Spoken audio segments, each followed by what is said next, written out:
Imagine a story so tangled, so shrouded in mystery, that it leaves you questioning everything you thought you knew. A single moment a gunshot trips through a life, a family, a community, and suddenly, nothing adds up. This isn't just a tragedy. It's a puzzle with missing pieces, and the deeper you dig, the darker it gets. Today, we're diving into a case that's gripped the nation. A story of a man's death that feels less like an accident and more like a carefully staged play. Buckle up, because this one's going to shake you. It starts with a man, a prominent voice, gunned down in broad daylight. A young guy, barely 22, is pinned as the shooter. They say he climbed onto a roof, took aim, and fired with a rifle that looked too pristine, too modern for the story they're selling. A grandfather's World War I relic, they claim, with no serial number. Really? A kid with no training nails a shot from 200 yards. The math doesn't add up. How did he even get up there, unnoticed? No drones, no security sweeps, no one checking the rooftops with a clear line of sight to the target. It's the kind of oversight that makes your skin crawl, like someone wanted this to happen.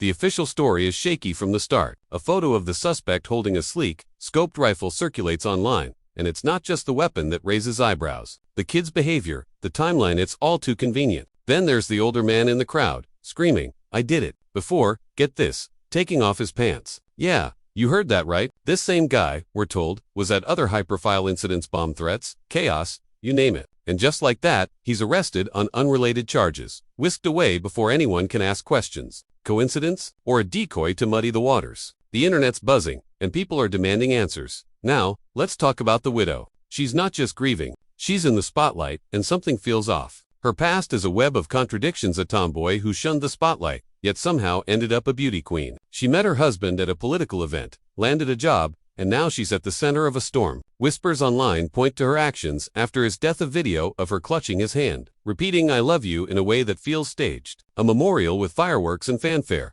thrown together days after the tragedy. Grieving or performing? Social media's divided. Some call her a pawn, others a player in a bigger game.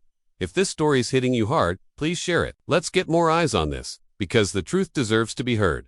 The plot thickens when you look at the man who was killed. He wasn't just anyone, he was a firebrand asking questions that made powerful people squirm. He'd started digging into things you're not supposed to touch, like shadowy networks tied to global elites. He spoke about a financier, a man who played a role so convincingly that people thought he was a genius. But he wasn't. He was a front, allegedly tied to intelligence agencies, collecting dirt on the powerful. Our guy was calling it out, loud and clear, and it was ruffling feathers. Days before his death, he was losing donors, big ones, because he wouldn't stay quiet. He even said he was done with certain causes, refusing to be bullied. That's when the pressure started mounting. A well-known podcast host threw fuel on the fire. He didn't just question the narrative, he tore it apart. The rifle, the suspect, the lack of security. It was like a script for a bad movie. He pointed out details the mainstream ignored, like how the weapon looked too modern for the old heirloom story. He wondered aloud how a kid with no experience could pull off such a precise shot. And when he spoke, people listened. His words spread like wildfire, amplified by a tech mogul's cryptic comment online.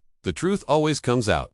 That single line sent the internet into a frenzy, with people dissecting every word, every frame, searching for clues. Here's where it gets weirder. Text messages, allegedly from the shooter to his partner, surface. They're too clean, too detailed, like they were written for a courtroom drama. Online sleuths call foul phrases don't match a 22-year-old's vibe, and key parts of the conversation seem ellipses in the transcripts. Missing time. It's like someone's curating the story, leaving out anything that doesn't fit. Even a former political strategist weighed in, calling the texts stilted, like a script. And then there's the detail about missing camera footage, memory cards from the event. Gone. Why? What was on them that someone didn't want us to see? The deeper you go, the more it feels like a cover-up. The man who died was under pressure, not just from donors but from powerful figures. Weeks before his death, he was cornered at a meeting in a ritzy coastal town. Friends, or so-called friends, staged what felt like an intervention. They didn't like his questions, his guests, his refusal to toe the line. One influential figure even offered him a trip abroad, a chance to rethink his stance. He said no, flat out refused. That's not just courage, it's defiance in the face of something much bigger. Social media's ablaze with theories. Some say the widow's involved,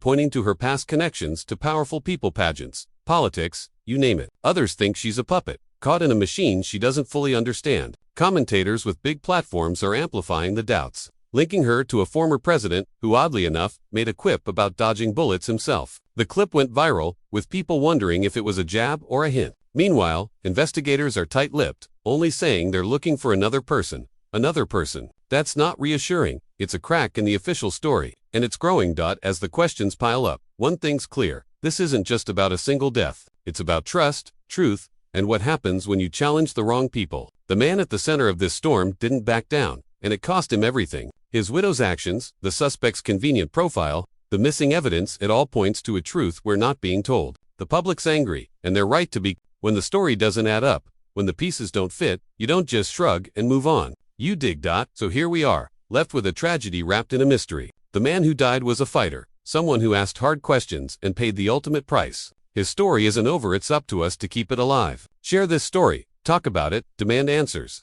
Subscribe if you're with us in this fight for the truth. Because if we let this fade, if we let the shadows win, we're letting them rewrite what really happened. And that's something we can't allow. The truth doesn't hide forever, but it needs us to shine a light. Let's do this together.